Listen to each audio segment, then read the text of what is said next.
अस्सलाम वालेकुम, this is Khaleeq Mirza, your host and you are watching Khaleeq Mirza official. Okay, आज हम इंशाल्लाह लेक्चर स्टार्ट करेंगे 28 CS 201 का। एक तो यह है कि माज़रत कि आप लोगों को लेक्चर बहुत ज़्यादा लेट जो है मैं पहुंचा रहा हूँ। हालांकि आप सबके मैसेजेस मुझे बहुत दिनों से जो है वो आ रहे थे, लेकिन कुछ मसरूफियत की वजह से मैं इसको नहीं कर पाया। तो आज हम इंशाल्लाह लेक्चर 28 जो कि सबसे लेंथी हमारा लेक्चर होगा इस बुक में, तो इससे नेक्स्ट जो लेक्चर्स आने वाले हैं वो ज़रा इसके मुकाबले में काफ़ी छोटे हैं। तो मेरी कोशिश यही होगी कि नेक्स्ट जो हमारी अपकमिंग वीडियोस होंगी, नेक्स्ट लेक्चर्स होंगे, उनको हम लोग एक ही वीडियो में दो तीन लेक्चर में कवर कर दें, ताकि एग्ज़ाम से पहले पहले जो आपकी प्रिपरेशन है, जो आपकी तैयारी है, वो मुकम्मल हो जाए। और उससे पहले ये चीज़ कि हम लोग, अगर आप लोगों को प्रॉब्लम आ रही है मैथमेटिक्स के किसी भी सब्जेक्ट में, फ़िज़िक्स में जो भी बुक्स हैं यहाँ पर, और ज़ूलॉजी में या बायोलॉजी के कोई भी आपके टॉपिक्स में, सब्जेक्ट्स में अगर प्रॉब्लम आ रही है और फाइनल की तैयारी बिल्कुल भी नहीं है, तो आपको अगर उसके लिए होम ट्यूशन या फिर वैसे ऑनलाइन सेशन चाहिए तो हमसे लाजमी रब्ता करें। CS के कोई भी सब्जेक्ट्स हो, मैनेजमेंट के, अकाउंटिंग के, ईच एंड एवरीथिंग हम लोग सब कुछ लेकर चल रहे हैं। मुख्तलिफ टीचर्स हैं जो कि अपने अपने सब्जेक्ट्स में ऑब्वियसली प्रोफेशनल्स हैं, तो उनसे हम आपको हेल्प जो है वो लेकर दे सकते हैं। ठीक है, अभी लेक्चर हम स्टार्ट करते हैं। तो इसमें जो टॉपिक्स हैं उसको हम देख लेते हैं कि मेमोरी एलोकेशन के बारे में हम लोग पहले जानेंगे कि सिंपल सी में क्या तरीकाकार था और C++ में क्या तरीकाकार है। उसके बाद कुछ ये सारे टॉपिक्स हैं, इनको हम लोग आगे इंशाल्लाह डिस्कस करते हैं। ओके, तो पहली चीज़ हमारे पास ये है मेमोरी एलोकेशन, जो कि C में हमने पढ़ी थी पहले भी, और इसको हम लोग इस लेक्चर में दोबारा से थोड़ा सा रिव्यू करेंगे कि इन सब चीज़ों में हमें क्या डिफरेंस देखने को मिलता है। ओके, तो इसमें हमने ये देखा कि जब हम लोग स्ट्रक्चर बनाते हैं और स्ट्रक्चर का हम कोई भी नाम रखते हैं और उसमें हम काम करते हैं, ठीक है।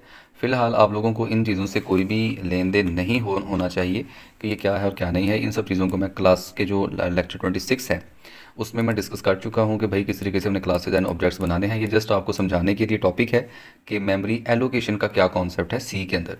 तो स्ट्रक्चर बन गया। अब कहते हैं कि जब हम लोग स्ट्रक्चर का ऑब्जेक्ट बनाने लगते हैं तो उसके लिए हमें क्या करना पड़ता है कि हमें यहाँ पर ये पूरी लाइन को दोबारा कॉपी करना पड़ेगा और उसके आगे स्पेस लेकर हम कोई भी नाम लिख सकते हैं जहाँ पर XYZ आपको देखने को मिल रहा है। अब ये चीज़ क्या कहलाएगी जनाब? ये हमारा कहलाएगा ऑब्जेक्ट। अब हमें ये पता है कि ऑब्जेक्ट्स हम क्यों बनाते हैं, क्योंकि हम चाहते हैं कि हम इस स्ट्रक्चर के अंदर की जो डेटा मेंबर्स हैं उनको हम लोग एक्सेस कर सकें। और यहाँ पे आप देखें, एक्सेस करने के लिए हमें कौन सा ऑपरेटर यूज़ करना पड़ता है? Dot operator. ठीक है, ये चीज़ें मैंने लेक्चर 26 में आपको क्लियरली और प्रैक्टिकली सारा कुछ बताया था। अगर वो कॉन्सेप्ट्स क्लियर नहीं है तो उस लेक्चर को आप लोग देख सकते हैं। लेकिन अब थोड़ा सा अगर आप आगे आएँ तो पॉइंटर्स के साथ चेंज आ जाता है। इस चीज़ को याद रखिएगा कि ऑब्जेक्ट बनाने के बाद हमने डायरेक्टली किस तरीके से उसको एक्सेस किया? डॉट ऑपरेटर के साथ। कहते हैं कि अगर आप स्ट्रक्चर का पॉइंटर बनाते हैं, ठीक है, जैसे ABC पॉइंटर, यानी ABC का जो स्ट्रक्चर है उसका पॉइंटर बना। अब पॉइंटर को जाहिर सी बात है आपने असाइन करना है कुछ ना कुछ, क्या? वो ऑब्जेक्ट जो आपने ऊपर बनाया है। अब याद रखिएगा कि पहले हमने सिंपल ऑब्जेक्ट बनाया था और उसको सिंपली एक्सेस कर लिया था स्ट्रक्चर के अंदर। अब हमने पहले ऑब्जेक्ट बनाने के बाद क्या किया? पॉइंटर बनाया। फिर जब पॉइंटर की मदद से हम उस स्ट्रक्चर के अंदर के कंटेंट्स को, यानी कि डेटा मेंबर्स को एक्सेस करेंगे, तो उसके लिए हमें एरो ऑपरेटर यूज़ करना है। तो ये दो चीज़ें हैं, इसको अपने पास लिख लें।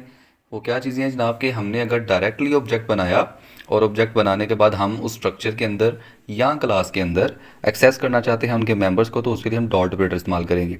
लेकिन अगर हमने ऑब्जेक्ट बनाने के बाद अगर काम किया पॉइंटर्स के साथ, पॉइंटर बना लिया, तो हमें उस मेंबर्स को, उस क्लास के, उस स्ट्रक्चर के मेंबर्स को एक्सेस करने के लिए एरो ऑपरेटर का इस्तेमाल करना पड़ेगा।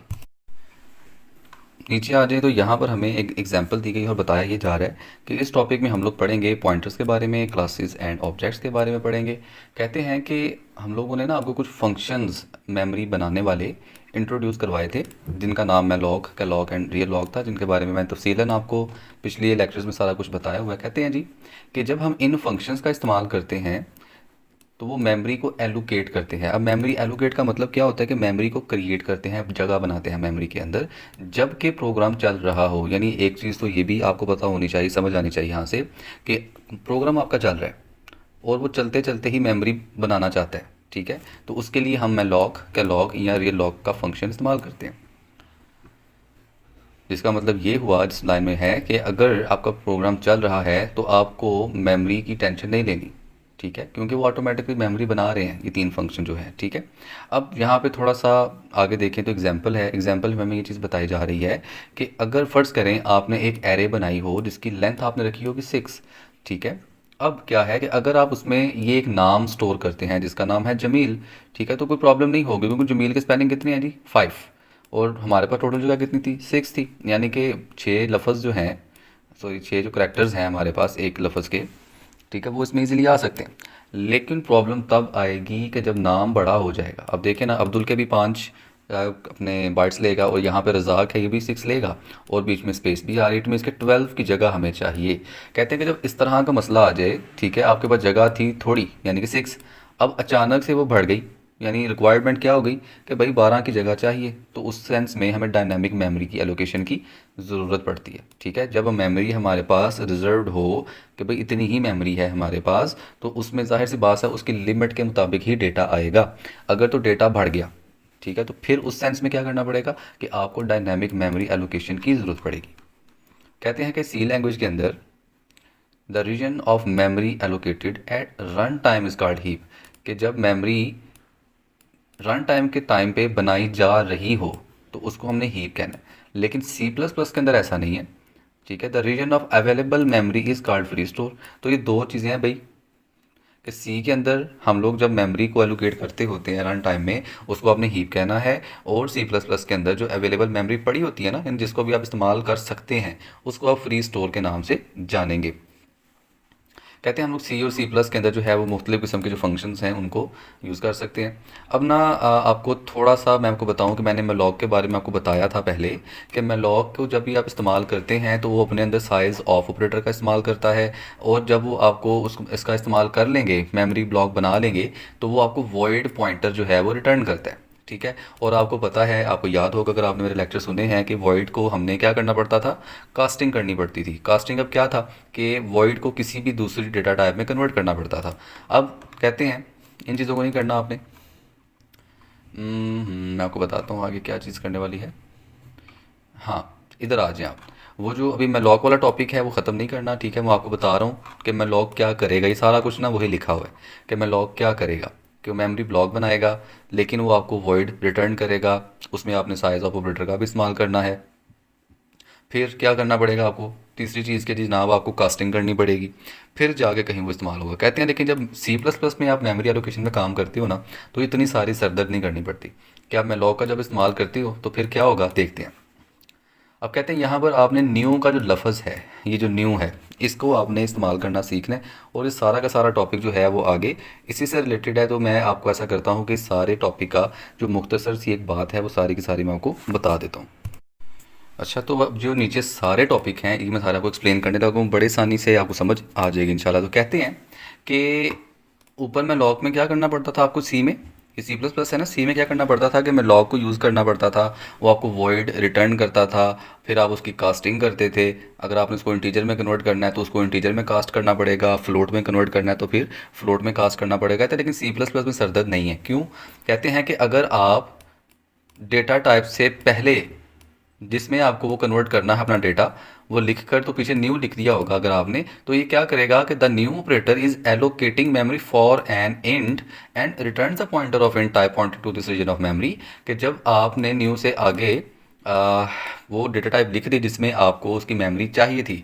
मतलब क्या है इसका, अगर आपको इंटीजर के लिए मेमोरी चाहिए, करेक्टर के लिए मेमोरी चाहिए, फ्लोट के लिए चाहिए, स्ट्रिंग के लिए चाहिए, तो अब वो इसको बता देंगे कि भाई मुझे इंट के लिए मेमोरी चाहिए तो बना दो। तो वो न्यू ऑपरेटर क्या करेगा कि वो मेमोरी को एलोकेट करेगा और उसकी टाइप भी इंट से रिलेटेड ही रखेगा, और आपको पॉइंटर भी वो इंट से ही रिलेटेड करना पड़ेगा। अब इससे क्या फ़ायदा होगा कि आपको कास्टिंग नहीं करनी पड़ी, आपको वॉइड को बदलना नहीं पड़ा, आपको साइज ऑफ ऑपरेटर का इस्तेमाल नहीं करना पड़ा। तो ये न्यू हमें आसानी प्रोवाइड करता है। कहते हैं कि आपने जब भी न्यू का इस्तेमाल करना तो कैसे करना है कि आप एक पॉइंटर बना लें, उस पॉइंटर को वो न्यू ऑपरेटर इस्तेमाल करके तो वो डेटा टाइप असाइन कर दें, ताकि उसको पता चल जाए कि मैंने किस में अपनी मेमोरी एलोकेट करनी है। और नीचे वही चीज़ें बताई जा रही हैं कि भाई आपको जब न्यू ऑपरेटर का इस्तेमाल करेंगे तो आपको ना तो साइज ऑफ का इस्तेमाल करना पड़ेगा, और ना ही आपको कोई और कास्टिंग के लिए डेटा टाइप इस्तेमाल करनी पड़ेगी। अब कहते हैं कि यहाँ पे मोस्ट इंपॉर्टेंट चीज़ आ गई है कि जब भी आपने मेमोरी बनाई, और मेमोरी बनाने के लिए हम कौन सा ऑपरेटर इस्तेमाल करते हैं, न्यू का ऑपरेटर इस्तेमाल करते हैं। तो उसको फ्री भी तो करना है ना। हमने कंस्ट्रक्टर एंड डिस्ट्रक्टर वाले टॉपिक में सब चीज़ें पढ़ी थी कि जब भी मेमोरी लेता है हमारा प्रोग्राम तो उसको फ्री भी करना पड़ता है। तो इसमें से भाई यही सब चीज़ें हैं कि जब आप न्यू ऑपरेटर इस्तेमाल करोगे तो उसको मेमोरी को फ्री करने के लिए डिलीट का कीवर्ड आपको इस्तेमाल करना पड़ेगा। बाकी सारा आगे वाला टॉपिक जो है वो इसी से रिलेटेड है, तो आपने उसको मज़ीद नहीं पढ़ना है। नेक्स्ट हमारे पास आता है जी न्यू ऑपरेटर एंड क्लासेस। इसका भी जो मुख्तसर सारा काम है वो आपको मैं अभी समझा देता हूँ।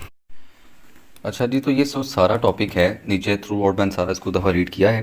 तो मैं आपको बताता हूँ कि इन सब में आप बेसिकली आपको समझाना वो क्या चाह रहे हैं।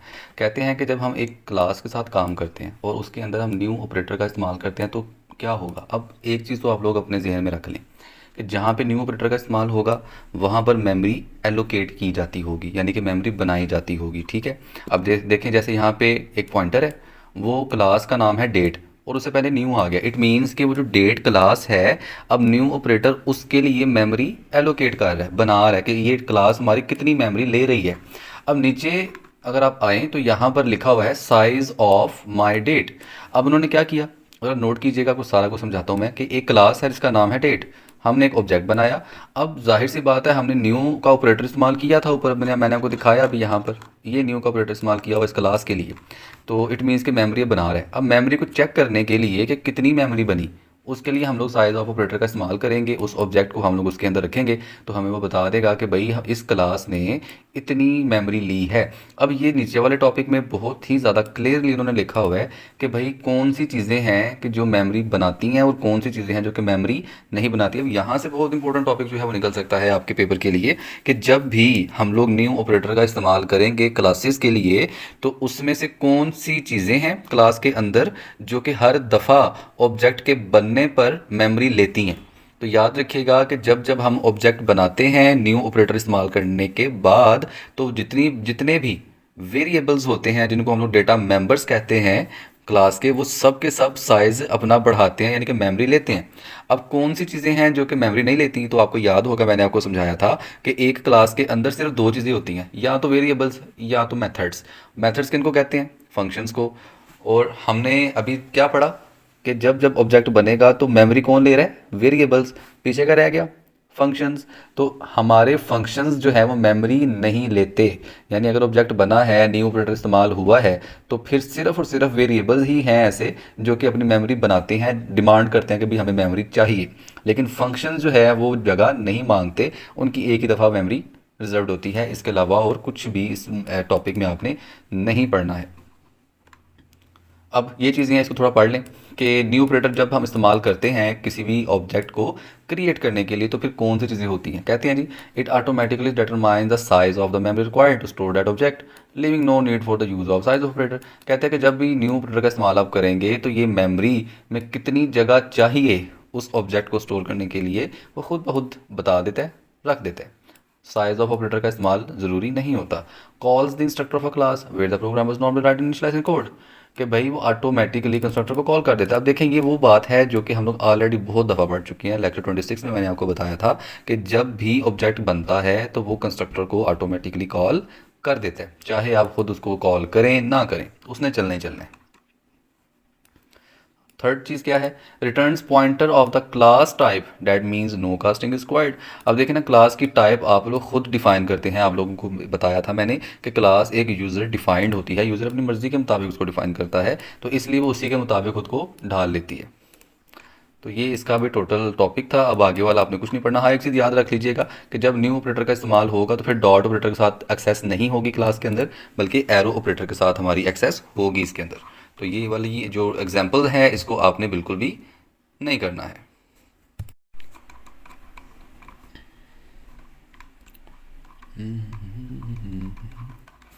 Okay, so what is next, what is next.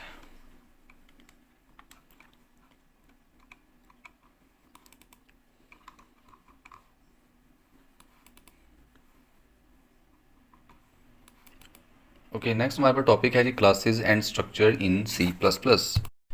अच्छा जी, बड़ा सिंपल सा टॉपिक है क्लासेस एंड स्ट्रक्चर। क्यों? क्योंकि आपकी जो जीडीपी आई थी ना 20 में से क्लासेस एंड स्ट्रक्चर की, वो बेसिकली इस टॉपिक में से थी। और मेरे ख्याल से अगर आप इन्हीं चीज़ों को लिख देते तो आपकी जीडीपी आसानी से हल हो जानी थी।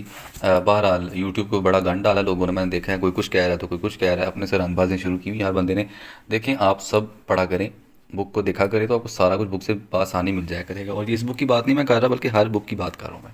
अब कहते हैं ना क्लासेस और स्ट्रक्चर जो है वो कौन सा बेस्ट है, हमें इसके बारे में पता करवाएं। तो यही टॉपिक हमारा जीडीपी में भी था। देखिए जी, दो तीन बातें बता दूं आपको मैं। क्लासेस और स्ट्रक्चर्स दोनों सेम चीज़ें हैं, लेकिन बिल्कुल सेम नहीं है। क्यों? क्लास को हम लोग बनाते हैं क्लास कीवर्ड से, स्ट्रक्चर को हम बनाते हैं स्ट्रक्ट कीवर्ड से। क्लियर? स्ट्रक्चर के अंदर बाय डिफ़ॉल्ट जो विजिबिलिटी होती है, जो एक्सेस मॉडिफायर हमने लगाना होता है, वो बाय डिफ़ॉल्ट पब्लिक होता है स्ट्रक्चर में।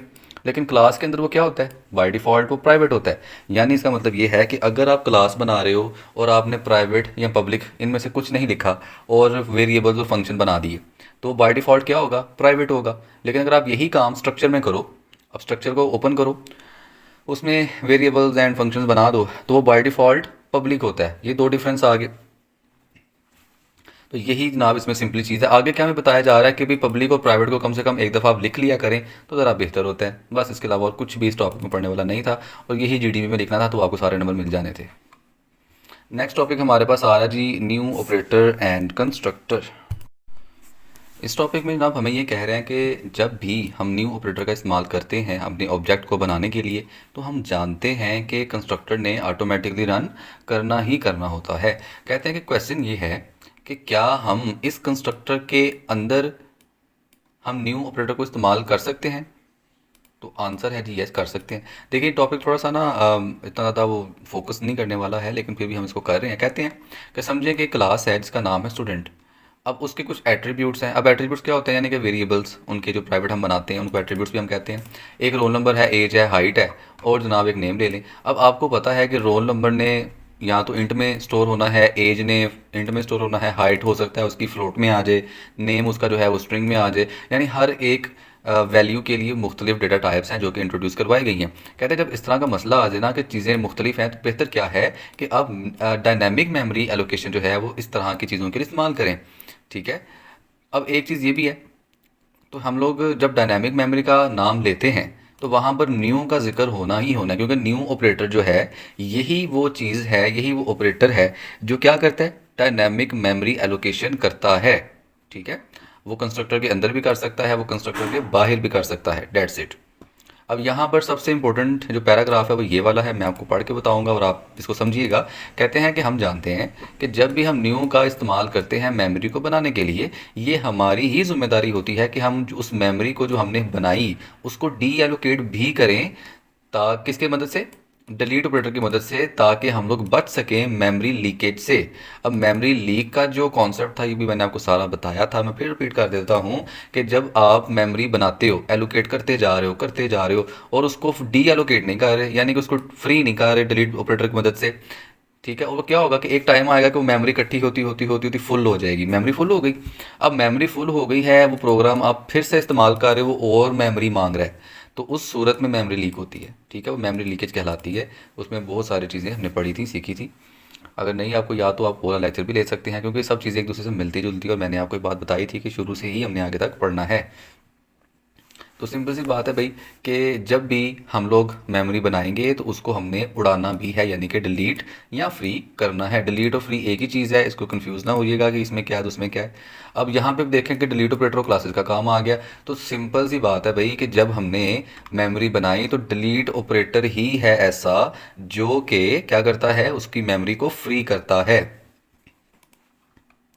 अब यहाँ पे कंस्ट्रक्टर की बात कर लें। देखें, जब हम लोग ना कंस्ट्रक्टर का इस्तेमाल करते हैं तो वो मेमोरी बनाता है, तो कंस्ट्रक्टर की मेमोरी को उड़ाने के लिए क्या करते थे? हम डिस्ट्रक्टर का इस्तेमाल करते थे। और ये सारा कुछ इसमें वही बता रहे हैं, मैं आपको शॉर्ट फॉर्म में बता रहा हूँ, क्योंकि सिर्फ सुने, इसमें प्रैक्टिकल कुछ नहीं करना, सुन के ही वो आपका सारा कुछ आपकी जो MCQs हैं और बाकी शॉर्ट क्वेश्चन कंप्लीट हो जाएंगे। तो कंस्ट्रक्टर का जब हम इस्तेमाल करते थे तो हमें एक डिस्ट्रक्टर बनाना पड़ता था, ताकि वो जो मेमोरी उसने ली है उस मेमोरी को हम उड़ा सकें, ताकि वो दोबारा से अपने इस्तेमाल में आई जा सके। कहते हैं कि जब आप न्यू ऑपरेटर के साथ मेमोरी मेमोरी बनाएंगे या मेलॉक के साथ मेमोरी बनाएंगे, तो उस मेमोरी को जो मेलॉक और न्यू की वजह से बनी है उसको फ्री करने के लिए, डिलीट करने के लिए, डी एलोकेट करने के लिए हम लोग फ्री या डिलीट ऑपरेटर का इस्तेमाल करते हैं। ये याद रखिएगा कि कंस्ट्रक्टर के लिए डिस्ट्रक्टर जो है मेमोरी उड़ाता है, न्यू या मेलॉक ने जो मेमोरी ली होती है वो फ्री या डिलीट उसको उड़ाता है। तो ये सारे काम इसमें हो रहे हैं। बाकी ये प्रोग्राम नहीं करना, आपने इसको करने का कोई फ़ायदा नहीं है। ओके, हम देखते हैं ये चीज़, थोड़ी सी चीज़ें बता दूँ, कुछ चीज़ें ज़रूरी होती हैं। वो क्या है, कहते हैं कंस्ट्रक्टर अगर आपने 10 दफ़ा रन करवाया, यानी कि 10 ऑब्जेक्ट्स बनाए। 10 ऑब्जेक्ट्स बनाने का मकसद क्या है, मतलब क्या होगा कि आपने 10 दफ़ा कंस्ट्रक्टर कॉल किया, तो जब जब जितनी मरतबा कंस्ट्रक्टर चलेगा उतनी ही मरतबा आपको डिस्ट्रक्टर भी कॉल करना पड़ेगा, क्योंकि एक कंस्ट्रक्टर को एक ही डिस्ट्रक्टर डिलीट कर सकता है। एक सिंगल डिस्ट्रक्टर 10 के 10 कंस्ट्रक्टर को डिलीट नहीं कर सकते। इस चीज़ को थोड़ा सा अपने जहन में रखिएगा।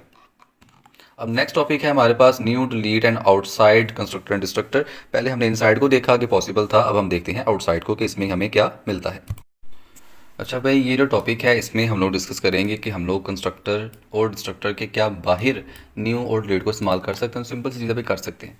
जहाँ पे ज़रूरत पड़े वहाँ पे हम न्यू को इस्तेमाल कर लेते हैं, जहाँ पे ज़रूरत पड़े वहाँ पे हम डिलीट को इस्तेमाल कर लेते हैं। कहते हैं कि आपने न्यू का इस्तेमाल किया और मेमोरी कोई बनाई अब्दुल खालिक या खलीक के लिए, ठीक है। अब आप उस मेमोरी को इस्तेमाल कर रहे हैं, क्योंकि हमें तो पता था कि अब्दुल खलीक ने आना है यहाँ पर, और उसके मुताबिक ही मेमोरी बना ली गई। अब कहते हैं कि कल को हमें नाम चेंज करना पड़ा, बड़ा नाम करना पड़ा, तो नाम जब बड़ा होगा तो इट मीन्स कि वो मेमोरी भी मांगेगा, रिक्वायर करेगा। तो उसके लिए हम कैसे इसको करेंगे बग़ैर उस मेमोरी को डिस्ट्रॉय किए, पहले वाली को। यानी अगर तो आपने 10 जगह बनाई, उन 10 जगहों को अब आपने बढ़ाना है 15 जगहों पर।